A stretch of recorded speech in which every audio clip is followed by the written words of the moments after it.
All right. Hello, everybody. Good afternoon. My name is Dr. William Palmer. I'm Associate Director of Education for the Center for Individualized Medicine in Florida. I'd like to welcome you all to the Florida Center for Individualized Medicine Grand Rounds series.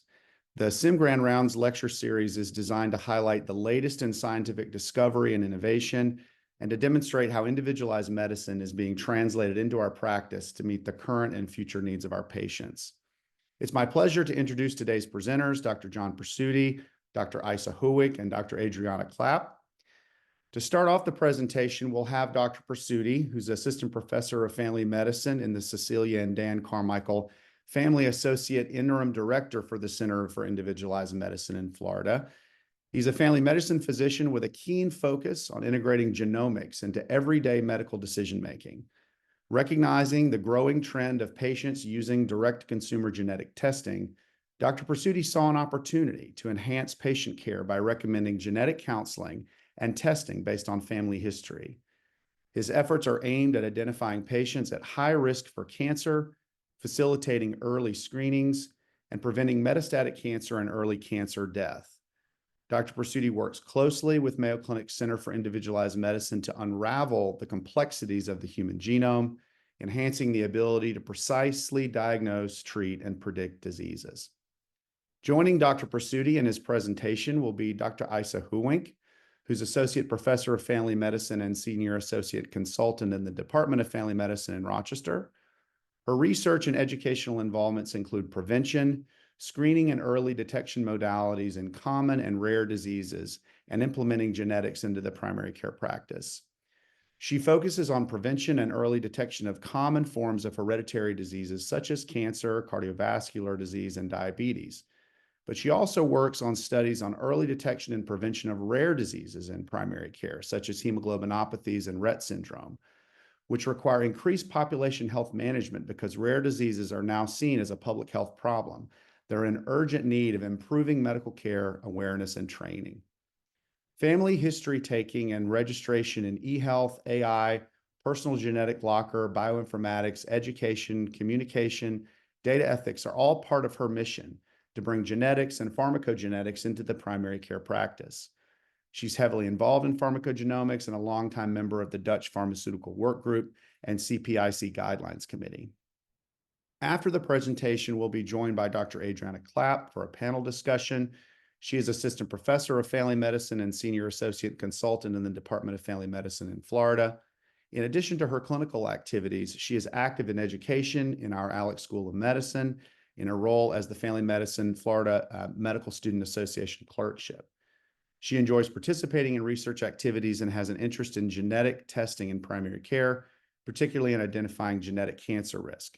She was the recipient of a RACER grant for her project on first-degree relatives in pancreas cancer, and we'll be touching on that a bit as well. So today's presentation is the multiverse of genomics through the lens of population health. With the rise of personalized medicine, Mayo Clinic is leading the integration of genetic insight into routine care, empowering family medicine physicians to identify health risk and tailor preventive strategies for our patients. These approaches go beyond the conventional screening by considering family history, genetic predisposition, and even pharmacogenomics, provides a clear picture for each patient's health needs. As genomics becomes more accessible, Mayo Clinic is committed to addressing misconceptions, such that the idea that negative genetic testing equals no risk. Instead, this forward-thinking approach emphasizes proactive conversations between our patients and the physicians about genetic testing and preventative care. By embracing genomics in family medicine, Mayo Clinic is shaping the future where healthcare is individualized in each patient. So throughout this talk, please use the Q&A function at the bottom of the Zoom to submit questions. We'll have time at the end for that. So let's get started. I'll turn it over to Dr. Presutti. Thank you very much, Dr. Palmer, and that's wonderful introductions. And on behalf of not just myself, but Dr. Houwink and Dr. Clapp, we'd like to thank the CIM Planning Group, the Committee for Education, and asking to have this conversation and have this presentation today. It's very important for the three of us that are all family physicians heavily involved in activity with genomics. It's great to get in front of this group and have a real a spirited conversation, hopefully at the end, about what can be accomplished with genomics and population health. So I'd like to share my screen here. We'll get started with a presentation. And the multiverse, went with this title on the talk because there is so much that goes on in genomics at the population health level. And when I think about where many of the folks in the audience are, you all contribute so much in regards to understanding not just basic science, but different levels of implementation. But it's really up to those of us in the population health elements, those in family medicine, general internal medicine, to see if there are ways for us to implement. So today I will go through a few different areas. I think you saw this in the earlier slide, but talking a little bit about some of the benefits, but also drawbacks in population health screening. Going to talk a little about some of the general applications that are available in population health screening, and then some common barriers, and then we'll move on to some opportunities on implementation. So it is an ever-expanding universe, hence the name of the multiverse for us in terms of the title of the talk today. But I'd like to put it into the perspective of what's happening when you sit in the seat of a treating physician and what is sort of rolling towards us in regards to the opportunities for a treating physician, but also some of those barriers. So you can think about the standard germline testing, that just a single test that's available, something that a lot of people think about with genomics, especially those people that have been involved in things like direct-to-consumer testing, for example. Then we think about that universe expanding into now being on the front edge of phenotypic evaluation, different ways in which the phenotype of the patient is evaluated, whether that's through AI, different activities in the chart, or those of us identifying there's a risk, but it might have multiple levels to that risk. We add on top of that the more recent advent of direct-to-consumer advertising for multi-cancer detection, or the use of multi-cancer detection in our practices, but that has now brought itself into the primary care spectrum. So I'm having conversations now with patients about multi-cancer detection panels that those conversations wouldn't have happened 2 years ago or 3 years ago, just like discussions about the possibility of being screened with germline testing could be there, or even phenotype tools that are available. And then we add on top of that this ever-expanding work and this body of work that's amazing on polygenic risk scores. And looking at that patient more as a whole, looking at a lot of their genetic information. And what I didn't put on the slide was the whole exposome, everything in terms of what we're exposed to over a lifetime, that eventually that information will feed into the primary care areas. And that creates an awful lot for us to sort of think through and consider in the care of a patient. And so when I first got started thinking about genetics and as a family physician and why would I have an interest in genetics, some of it really goes back to even the early days. I started my practice in Tennessee before I came to Mayo Clinic. And it wouldn't be unusual in my practice. Now we're talking back in the 1900s, for me, that would be around 1995 or so, being in practice, 94, 95. And patients would frequently say, oh, my mom did well on this medicine, so I'd like to take that medicine for maybe my depression. Or I look an awful lot like my dad, so I'm certain I'm going to get whichever diseases my father had. And at the time, when I went through medical school, that wasn't necessarily a standard. And to think, well, just because someone says a particular medicine worked for a family member or it didn't work for a family member, do I really put that into my decision-making for the patient? And we know now that, yeah, we probably should have that in the decision-making for the patient, but it certainly wasn't preached back when I was in school. And so in terms of going through what I'd like to talk more about today, I'll talk a little bit about where we are then. Now, which is 25 years later, where are we in the current state in genomics and primary care? But what's actually more important in that current state is the barriers that we encounter, and also the lessons learned from others that have shown that there is a framework for success. And definitely we'll talk about a little bit of our own experience. And why isn't genetics or standard genomic screening, why isn't it in our practices? Why should we even consider it? And there's some pretty significant literature that says most primary care physicians recognize that there is a definite benefit to having genomics in their practice. But then it's really not the usual location for genetic testing to occur. Most primary care practices, they're not equipped to do testing. And as most of you know, if you're doing a genetic test, a lot of times you're not doing it in your own lab, you're doing paperwork, et cetera. You're also doing some pre-test counseling, and most primary care physicians are not educated for pre-test counseling, and also not always educated about hearing about the results and where to go with those results. And beyond that, there are certain concerns about the resources in your office. What happens if a person comes back with a positive result? And do you have the right resources to refer the patient to? Whether that is a genetic test that's performed and you need to have them see a medical geneticist, or are the particular subspecialists in your area ready to take up the gauntlet of what needs to be done to continuously monitor that patient if there is a problem? And so I found in the past it's been kind of helpful to sort of give perspective on what most primary care practitioners, most primary care clinicians kind of know and the perspective they have on genetic testing. So most of us are familiar with a very targeted test. So if you're in my office and I see certain characteristics in your blood, your CBC, I might order a very specific test like a JAK2 to look for that genetic change. Or I might order testing that is genetic testing for celiac disease, et cetera. So very targeted testing. When we move beyond that, we can think about doing that type of test that it's either risk associated or we already know the disease exists. So I have a patient in the office that maybe has 4 family members that have significant histories of cancers, or a first-degree relative of pancreatic cancer, and might be ordering at that point some type of panel, gene panel that's specific to that need. Going beyond that, now we start talking about larger screening, and maybe it's tier 1 screening for familial hypercholesterolemia, hereditary breast ovarian cancer syndrome, as well as maybe screening for Lynch syndrome. So we do have a panel, but it's more comprehensive over multiple diseases, or individuals that participate maybe at the level of something like Tapestry, where they have the opportunity for their exome to be reviewed. And of course, going beyond that to where we oftentimes go into discovery, where we're looking at whole genome sequencing. And so if we think about that as sort of a stepwise approach to what is normally tested or what can be tested, most primary care clinicians sort of are at this level in what they're comfortable with. They certainly can learn and go beyond it, but many of them are comfortable at this level where they're very targeted in their work. And this means that we do have a gap if we want to incorporate more primary care physicians into the concept of genomic screening. So one thing we could do is just simply say, let's go forward and let's just add screening to our usual health and wellness. Let's just say to the physicians, everybody's got to go take a 10-hour course on these tier 1 genes or beyond the tier 1 genes. And then we probably need to just go out and hire more genetic counselors. And so there's always that option. That could be the solution for it. And that's sort of what I call the piling more on.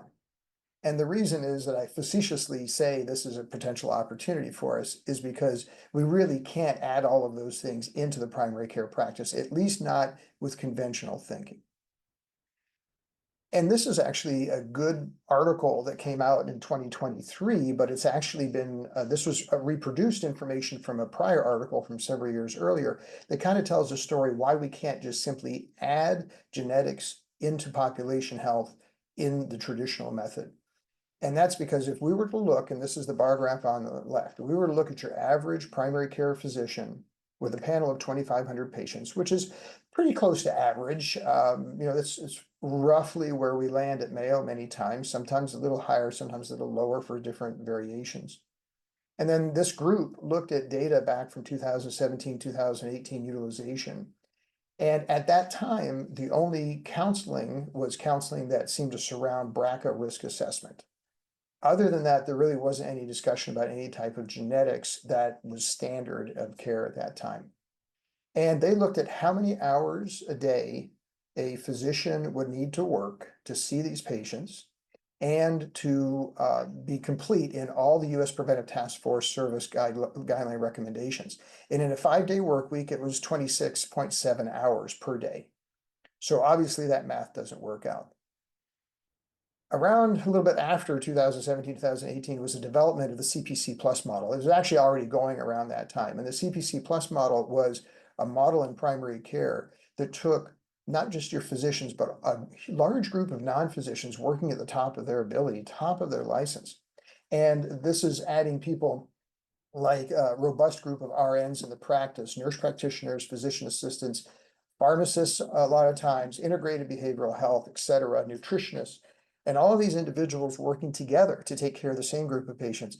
And the physician still needed to be present and active and working in the practice 9.3 hours a day. And this CPC plus would have been the ideal state. So somewhere in between is where most people would land, but they most likely would not handle all US Preventive Task Force elements. And so adding another layer of doing genetic screening could be rather detrimental to a practice.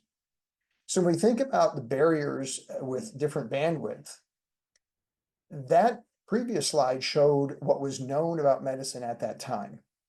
Now we think about what's new in medicine and what has actually, what has the potential to be added to the primary care practice in terms of emerging tools. So germline testing, as in perhaps doing something like tier 1 screening, pharmacogenomics that we'll hear more from Dr. Houwink in a little bit, phenotype risk scores, this is all being developed at many medical centers across the country to identify patients at risk, and then polygenic risk scores, a little more comprehensive, different types of genetic data to evaluate patients at risk, hopefully, earlier in disease process. So those will come our way. Now, how much of each one of them will come our way in primary care, we can't be sure, but at the minimum, I think we're going to see the top three: germline testing, PGX, and phenotype, probably not polygenic risk scores, but that's yet to be seen. One of the greatest challenges here is everything on that right side on societal impacts, challenges with bandwidths. These are things that are happening right now that have actually increased the activity in a primary care practice. So we're all familiar with increasing regulatory requirements, but COVID, we didn't have any utilization of physician visits or physician time for COVID prior to 2020. And now we have not only acute episodes of COVID, but we have long COVID, et cetera. The advent of several new medications for weight loss, what I have on here is called the weight loss revolution. A lot of our visits during the course of a week are visits that are incrementally new that concern questions of prescribing new medications. And certainly there has not been a decrease in the number of individuals that go to the internet to learn about new ways to treat conditions. And we spend a lot of time in the office either agreeing with or giving alternate options for treatment of those conditions. And then a lot of direct-to-consumer wellness testing. Some of that is genetic in nature, but there's also still groups out there that will offer patients significant testing, different types of diagnostic testing, might or might not fit in with US Preventive Task Force service guidelines, but a lot of times those results are things that come to us to work through. So there's a lot going on in the primary care sector. And the reason why I have sort of a passion for this is that many of you in the audience have great discoveries that we need to get to the bedside and we need to get to the patients. We have to figure out how to navigate through all these different pieces. At a little different level, we certainly have some other barriers to address. One of them is the concern over insurance and what happens when certain types of genetic tests land in an EMR. Also, a lot of questions about cost, and cost not just of the test itself, but cost of the ongoing follow-up. There are some concerns at times about what happens with EMR integration and how we get those results into the chart, especially if they're done by outside groups. I know within Mayo, we have groups working on this, but if we look at this from a full population standpoint across the country, there's still a lot of barriers there. I've already addressed a lot about the provider time in terms of what would happen, but there's also going to be some clinician knowledge gaps that we should probably be filling to make sure that patients get the right type of care. And then last but not least, and really at the top here, is patients' knowledge base, their comfort, their questionable fear of being tested, and a lot of times, unfortunately, some level of mistrust with the system, and certainly cost as it would be related to the patient and the patient's decision for getting the test done. So in looking at some of these clinician-based challenges, a piece that's often not looked at is where are we in terms of genetic counselors or medical geneticists? And then what also happens with follow-up of the patient after they've received potentially a positive result. So I did want to share a couple of things with you here. This is a small research study we did actually in Florida at a CME course that Mayo had put on. And we simply queried physicians when they came through the course if they were willing to participate. We gave them 7 scenarios that are outlined actually through cancer.gov and based on the NCCN guidelines at the time for patient referrals and when should a patient consider being referred for genetic counseling or to a medical geneticist. And you can see that the best performance was on 2 of these scenarios, was above 80% in terms of identifying the patient that needed to be referred. But there are 5 other scenarios here where less than 60% of the time, and in a couple of them, less than 50% of the time, was it recognized that patient needed to go and see someone in genetics or entertain genetic testing. And so this really gave us, some more fodder, if you will, for the fact that there is this gap that we need to look at, and we need to fill that gap from a provider point of view if we're relying on the physicians to identify these issues in the practice. What was really interesting about this particular study, although the N is low, but the p-value was reasonable, was that we hypothesized that the number of years in practice would actually be an influence on this, meaning that if you were an older physician and didn't do as much genetics in your early part of your training, you were less likely to find this condition and refer the patient. But in reality, there was actually no correlation with the years in practice. What we did see was that those people that answered these scenarios with the correct answer more often were individuals that also self-identified that they had a medical geneticist or a genetic counselor in their community. And so that was interesting, that maybe there was a little bit of a halo effect from prior referrals or knowing that they had someone to call and talk to. We also looked at documentation in the practice, because if we're relying on physicians or if we're relying on technology to identify patients that would benefit from genetic screening or specific genetic testing or referral, then we need to take a close look at what's in the chart. And this was a study that we had done where we looked at how we looked at the documentation for family history in several different areas. One was in the medical record, but in a particular module in the medical record where people would enter that in as discrete data. We looked at what was recorded in the physician or APP chart where they recorded family history in a note. And then we also looked at papers, actual old-fashioned papers where people might have filled out an old MCJ 985, for those of you who've been around a while, where they would actually write information in. Well, my father had this, my mother had that. And we compared them all. And what we found out by using a scale that we derived from NCCN guidelines was that there was a correlation here that the more complex the patient history, the less concordance there was between those 3 areas where family history was recorded. So that really meant that the patient at the highest risk had the less accurate family history in the chart. And that is so important to work through, because if we're using information in the chart for things like either polygenic risk scores or phenotype evaluation of a patient, we need to have accurate data in the chart. So we know there's some physician-based challenges, and I should say clinician, there's the system-based challenges, if you will. But then there's a lot of concerns over our patients. And what are our patients willing to do as far as screening? And Dr. Palmer mentioned in the introduction about the concern that some patients actually would have a negative genetic test and assume that that means they will never get a disease.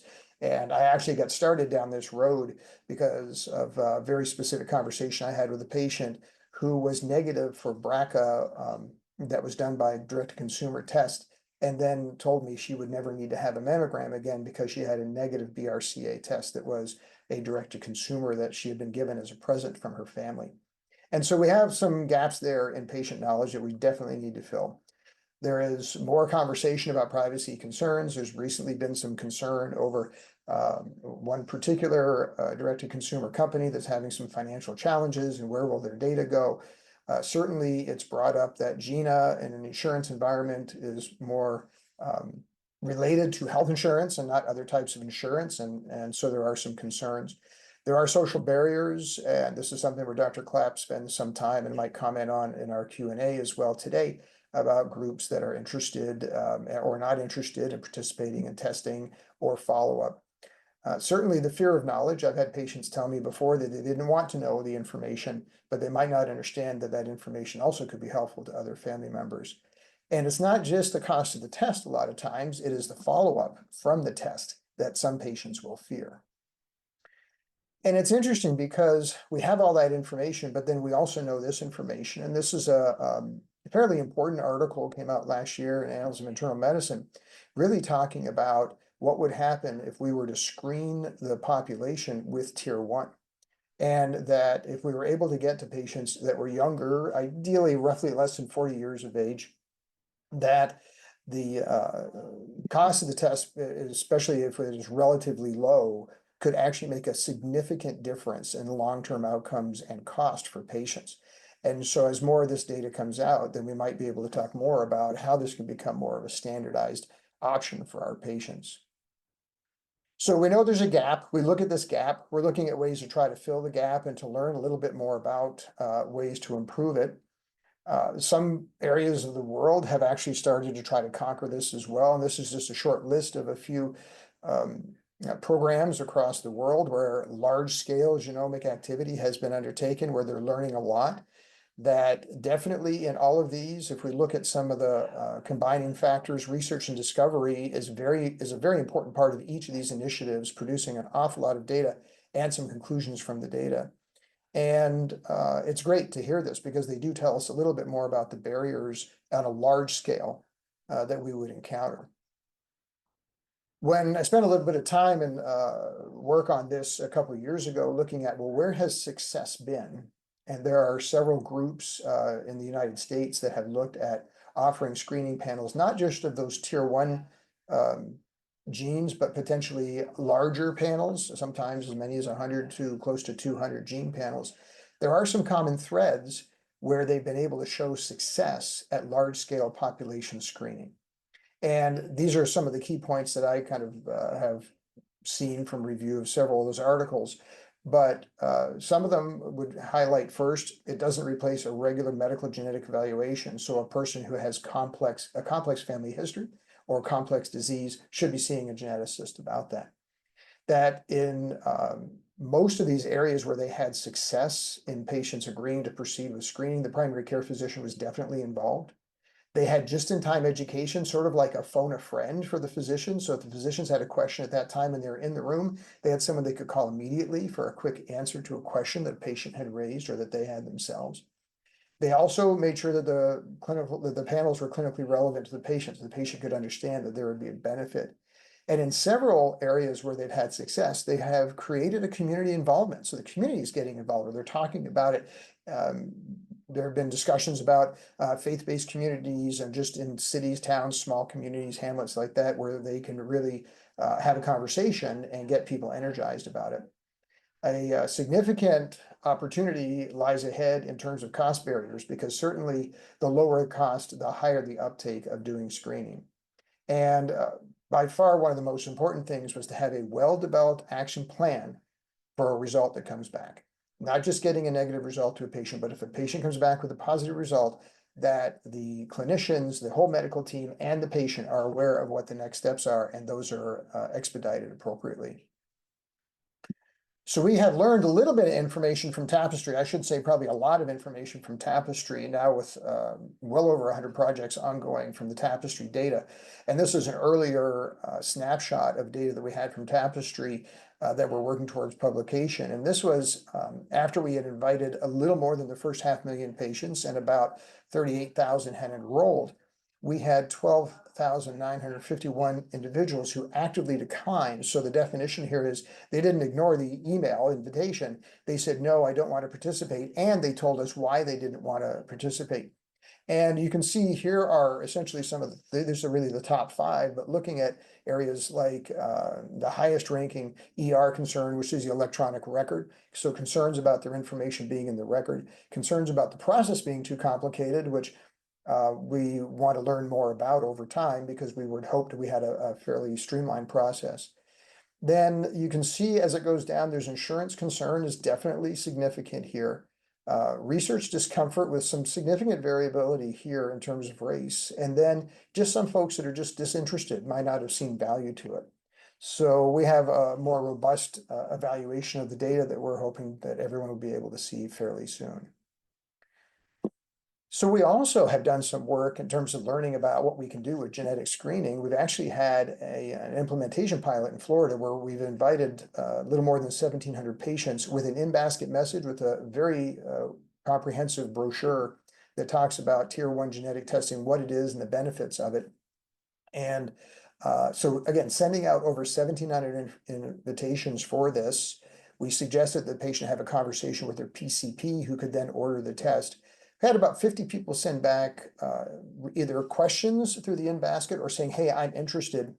But at the end of the day, so far, we only have 15 tests that have been ordered out of 1,780 invitations. And unfortunately, 3 of those 15 tests were on patients that most likely should have been referred and not had screening because they already had a significant family history. So we're learning about this. We've learned that there are some barriers in how we roll this out. And as we engage the team to get some feedback, we found out that some patients had concerns over the cost of the testing and the insurance implications. That when we were offering this tier 1, certainly, as I mentioned, there were a few people that had family history that would really say tier 1 isn't the right test. They need to have a more comprehensive evaluation. And really, probably one of the most important pieces was workflow integration. The physicians already felt like they had hit the top of that pile. And could they really insert a conversation about tier 1 genetic testing when they're also handling 3 or 4 chronic diseases and also trying to make sure patients are up to speed on other preventive service gaps? And so these are areas where we've taken this feedback and we're actually retooling this program to see where we can go next on larger scale tier 1 genetic screening. So maybe we proved that Mayo patients reacted like all other patients. Maybe that's one thing that we proved, but we learned a lot, and we especially increased the visibility of the opportunity for population-based genetic screening in the practice. So in sort of a summary of my conversation here, we ask questions sometimes, and I think maybe at this moment in time, we have more questions than answers when it comes down to population screening. Does it actually belong in primary care? Or do we always have to engage PCP? We know there's benefits to that, but it also might be a limiting factor. Or what can we do to make it more simplified and more streamlined for primary care if we're going to go forward with that? And we also have to answer the result, is the patient or the physician the end user for these results? It's often a fascinating conversation because of the relationship we have with patients oftentimes in primary care, but that relationship can sometimes be a little bit disintegrated nowadays as people are very mobile. So we'll have to see where this goes.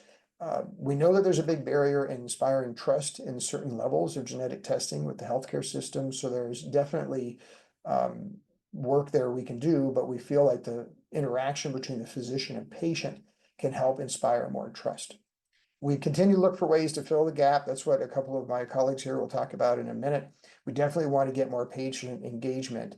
And certainly finding physician champions is one of the keys here, to get the physicians to say, yes, I want to have this opportunity. And that's how we got started with the first implementation pilot. We addressed the opportunity with the physicians and they said, hey, I'd love to be able to offer this to my patients.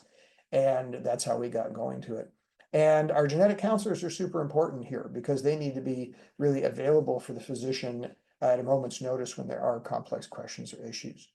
So we go now from looking at those barriers, but we want to talk about maybe some ways that we get more incorporated into the practice, especially with very specific elements of genetics and pharmacogenomics, genomics overall. And so for that, I'd like to introduce Dr. Isa Houwink, and Dr. Houwink will be able to, I think, take us into that next layer. So Dr. Houwink, go ahead.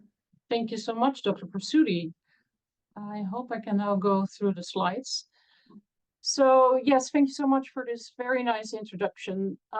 So let me just start off with the fact that I have loved being a primary care clinician, a family medicine doctor, and I moved over here about 2 years from the Netherlands. I love the long-term relationships I have with my patients, but I also am aware of the fact that we have very little time in our practice. So we need to think about how do we recognize those patients who are at very high risk of having genetic diseases.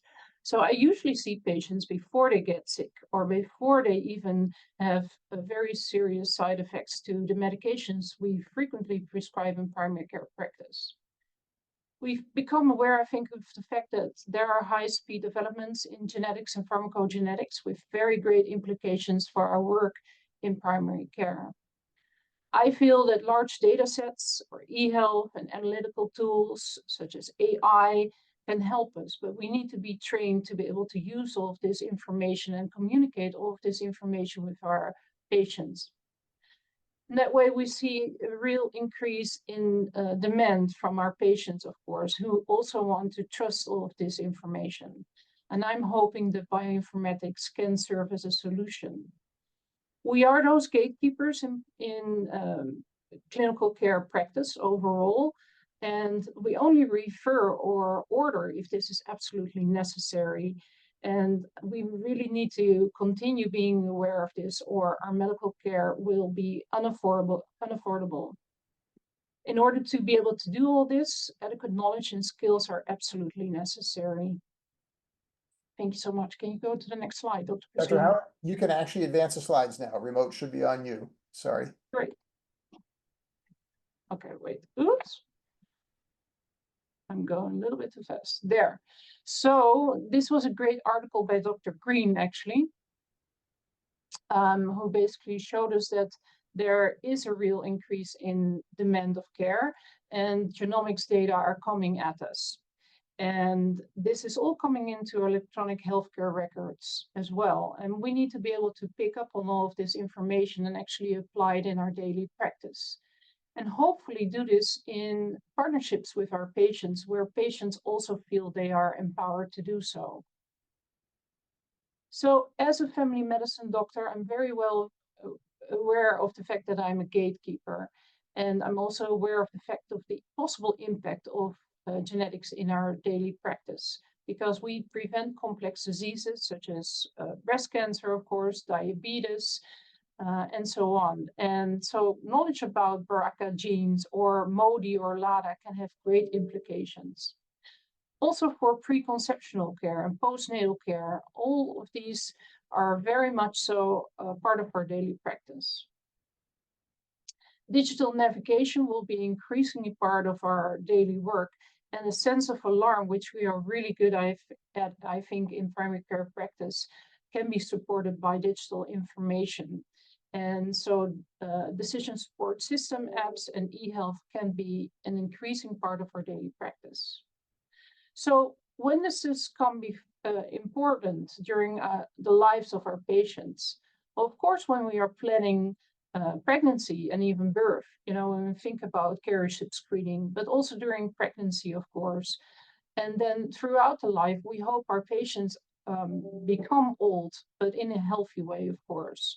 But also pharmacogenomics and the choice of medication and the dose of the medication is increasingly becoming important from the day people are born until the day they die. So it's increasingly important to become aware of all of this knowledge. And I think primary care practice is really the place to start with this information. So when we started thinking about primary care practice, we started to think about primary prevention first. And we thought everybody was basically healthy. Well, we're increasingly aware of the fact that people are all at risk of developing disease. We all have different risk factors and family health history, but also genetic test results are increasingly part of our daily practice. And so we can increasingly prevent chronic illness and try to prevent these diseases by giving personalized medicine through biomedical passports, for example, and then give personalized secondary prevention as well, in order to be able to prevent acute cardiac death, but also breast cancer at a very young age. And instead of giving people insulin, we can also give them tablets to treat their diabetes. So it's really an increasing part of our daily practice, with great opportunities as well, where emerging technologies can help us prevent instead of cure, because we can help our individual patients reach their individualized care plans. Thank you very much. All right. Awesome stuff. So why don't we have a bit of a conversation here? There's some questions that have come in, and I definitely want to get Dr. Clapp involved as well. We heard in the beginning that Dr. Clapp's been working on a RACER grant as it related to high-risk patients with pancreas cancer. I just had a question on this. Can you comment on how geography and socioeconomic status could potentially play on the probability of identifying these patients that are at high risk for pancreas cancer? Yeah, for sure. And thank you, everyone. Thank you for this opportunity to speak with you today. We have good studies that document that there is, racial disparities for pancreatic cancer mortalities and also geographical disparities. So in areas where there's higher poverty and barriers to care, they're more likely to die of pancreatic cancer. And I was very fortunate to receive a RACER grant where we can try and, come from the primary care perspective and how can we be preventive. And so of pancreatic cancers, about 10% could in theory have a genetic condition or predisposition to get pancreatic cancer. And so my project is going to look at those who have a first degree relative with pancreatic cancer. So they might be a sibling, a parent, or a child, and take a look and see if they already were offered genetic testing. We did some preliminary data that showed that only about 30% were offered the opportunity for genetic testing or had it completed. And so we're going to take a deeper dive into that group and see, is there a statistical significance between those two groups? And we're going to look at this index called the Houses Index. It is a validated tool actually developed by Mayo Clinic, and it measures individual socioeconomic status based on housing features. And we're very curious to find out if there is actually a difference between those who or offered by providers the opportunity to be tested. So kind of to be determined and hopefully a future presentation on that. Yeah, interesting stuff. Another project that I know that you've worked on a bunch is the role of PGX in the clinic in identifying patients with high-risk disease and how that sort of impacts their clinical care. Can you comment briefly on the role of PGX in high-risk patients? Yeah, for sure. So actually, yeah, Dr. Houwink and I have been working with individuals from Nottingham University in the UK. And in general, they were looking at rates of hazardous prescribing for particular safety indicators. So one example is, how many providers are prescribing NSAIDs without an ulcer healing drug, and then how many of those patients are having a primary outcome of GI bleeds. We were taking that the next level and looking at a cohort of over 11,000 individuals who had pharmacogenomic testing done, in particular for the CYP2C9 enzyme. And that's an enzyme involved in drug metabolism in some of the NSAIDs, such as ibuprofen or meloxicam. And just trying to see, are these patients who are poor metabolizers of these drugs or intermediate metabolizers, are they more likely to have GI bleeds?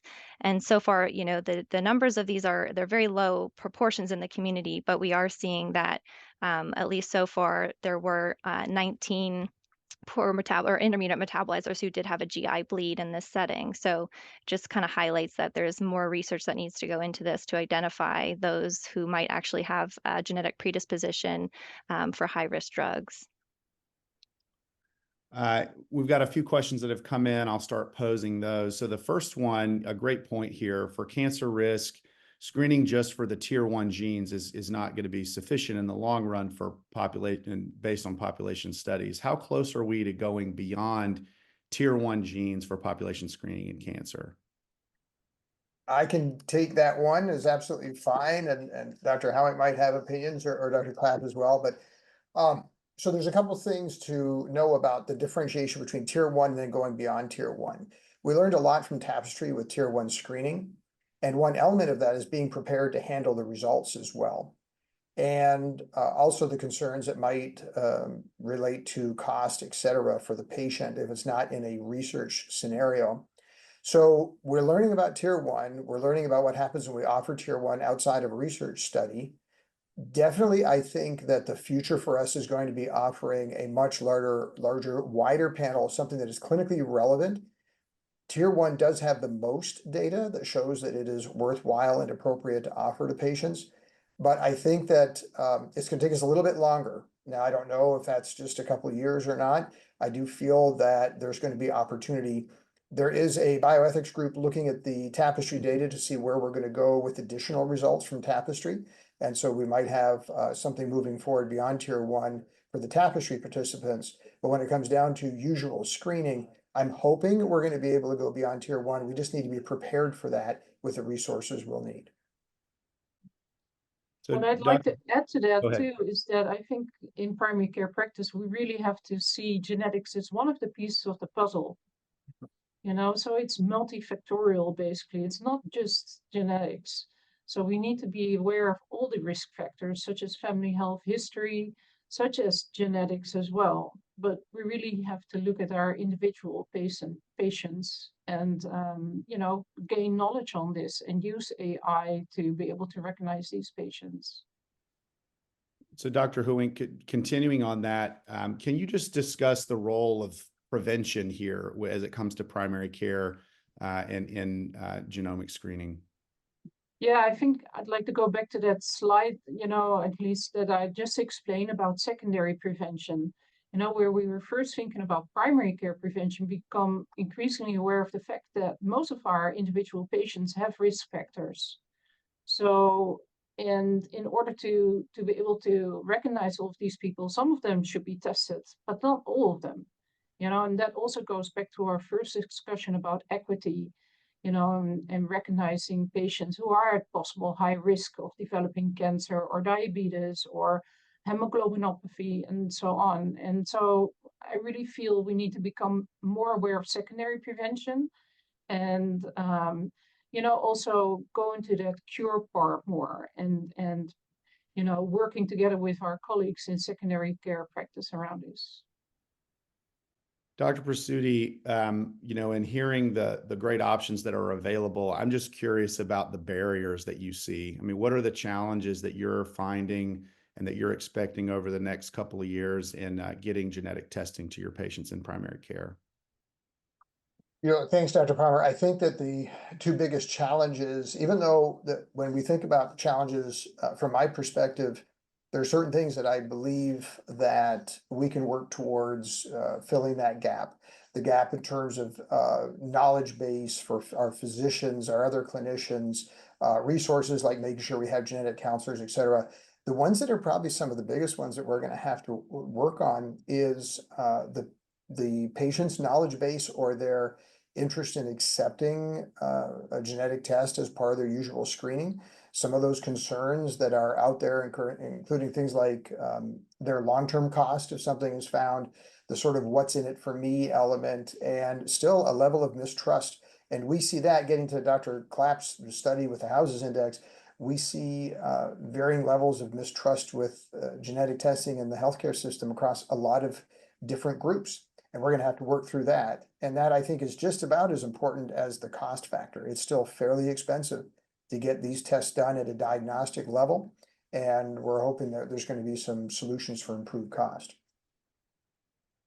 As we springboard from that, there's another question regarding a person who said that they actually enrolled themselves in the Tapestry study and wanting to know about the options that they could ask their primary care provider for multi-cancer detection screening in somebody that has a strong family history. So I'll make a couple of comments on that, and my colleagues might, but the first would be just to make sure I'm not misunderstanding. We would not be returning multi-cancer detection results from Tapestry. And so Tapestry is limited to that tier 1 and potentially a few other results. But if we're talking about you're going to see your primary care physician and you have a strong family history, certainly the multi-cancer detection panels are there. And just think about the word, it's multi-cancer detection. So the individuals that are going to have positive results, a lot, well, not a lot, but that test or those series of tests are gauged to find cancer once cancer is in existence, not necessarily to evaluate your risk of a future cancer. So an individual that has a strong family history, I feel, should have the conversation with their PCP and determine if they need to go on to see a genetics, to have a genetics consult, meet with a genetics counselor, get a comprehensive pedigree, learn what you can about your family history before you go, ask a little bit more about different members of your family so you're certain of the different types of cancers, because the solution there is going to be a very specific germline panel to see if there is something that could be inherited or other questions about your family history. So I would have the conversation with your PCP and look towards a referral. At least in this day and age, that would be my recommendation. Yeah. Can I add to that? I also feel that Ask Mayo experts can be updated in that regard. I often feel Ask Mayo expert in these fields are more secondary care oriented instead of towards primary care, where we look at patients more from a primary care preventative perspective. So what do we do when somebody comes in with a positive family health history? What do we do if somebody comes in with a positive genetic test without having a disease yet? You know, do we refer everybody? What's the clinical utility of all of this? What is the cost going to be? You know, is insurance going to cover it? So a lot of this information is still missing on Ask Mayo Expert, and I really feel it needs to be updated. Yeah. Yeah, that springboards us a little bit into this question that came in regarding how are we identifying commonly prescribed medications in the EHR system for chronic diseases like fatty liver. I would say Ask Mayo Expert is a great tool there. I mean, even if you're not able to find and identify your exact answer, there's a list of folks that can be available to you to really lend a hand in commonly prescribed medications for some of these chronic diseases. So I don't see any other questions here. Maybe we'll go around the Hollywood squares here and let everybody give some closing comments. And if we have any last minute questions come in, we can do that. Dr. Clapp, would you want to give us maybe a wrap up closing comment from you? Yeah, I just think that genetics, as we know, is just still an advancing field. And I think, the knowledge will expand for both providers and the patients. And I think as long as we continue to stay up to date and, the three of us in particular have just a strong interest in family medicine, I think we will continue to encourage our colleagues as well to have more of that genetics component right in the primary care setting. So thank you. And Dr. Houwink? Yes, I'm hoping primary care will get more credit, to be honest. You know, because I do feel we are the ones who see patients before they become sick, or when they are in the very early stages, and we're the ones who need to refer them on time. So, this is where it all happens, and I'm hoping, we'll become increasingly aware of this, of our role. Thank you. And Dr. Presutti, I'm going to give you one last question that just came through and then let you take the last word. This is from someone who works on the community side of population health. And are there ways for our community to assist in this work through education or other means? I assume that means educating providers and patients in the community. So the short answer is definitely yes. We actually are engaged with several areas within Mayo where we're looking at opportunities for community involvement. Most likely those will be in the form of some work in the research spectrum on the research shield, potentially through Mayo Clinic Cancer Center. We're always looking for opportunities to engage because one of the faults in the current genetic data that is available to us is a lack of diversity of that data. And there are populations we have a great depth of knowledge about certain variants, but there are other populations we don't. And so it is possible that current testing would miss this because we don't have enough variety and diversity in the data that we use to determine what is a variant of a pathogenic nature, what is a variant of a benign nature, et cetera. So we do need more community involvement. And we are actually, in my role as the Associate Director for the Center for Individualized Medicine, we've started to partner with our community engagement group to talk about ways we can potentially work with the Cancer Center on this. So we're hoping for some projects that are going to come out in the upcoming year that are going to help us with that question. But that also can't just be a Mayo Clinic issue. That's an issue for everyone that's handling genetic testing across the world, really. In final comments, then, Dr. Palmer, would you like me to? I could take Please go for it. Go for it. So we do have several pilots in primary care that we have slated for 2025. So we hope to learn a whole lot more. And to Dr. Houwink's point, we are the folks that see most patients pre-disease or early stages of disease, but we have to recognize those patients, and that will facilitate how we interact with our subspecialty colleagues. I personally feel like there's huge opportunities in many areas, such as pharmacogenomics. That it's rare that we have a patient. If you're coming to Mayo Clinic and you're a regular patient all the time, you probably take at least one medicine. Otherwise, you probably wouldn't be coming to the doctor. And so there's a huge opportunity at the primary care level or the entire practice level to consider expanding what happens in pharmacogenomics. And the last little thing that I would say a plug on is that family health history is the least expensive diagnostic tool we have. Simply spending a moment with the family, no matter what your specialty, and just asking, do I know everything about your history? And if you particularly look at cancer, please tell me about those folks that have had cancer in your family, and try to get that into the chart, get it into a place where we can data mine that. But most importantly, try to recognize the risk that a patient might have, or the possibility they have an inherited condition or inherited risk, and then move forward with that evaluation.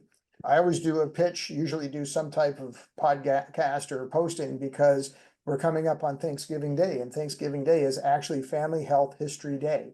So the last thing I will say is that if you are together with your family on Thanksgiving or any other holiday, take that advantage to say, hey, is everybody good? What should I know about my family health history? Because it truly can make a difference in your own life or the life of your other family members. Fantastic. And a great way to end, welcoming everyone to the holiday season, Thanksgiving and coming in. I want to thank all of our speakers and all of our attendees today. This session will be recorded, so if you need to rewatch or you missed the beginning, please do reach out to us. That'll be available. I hope everyone has a great rest of your week, and thanks for joining.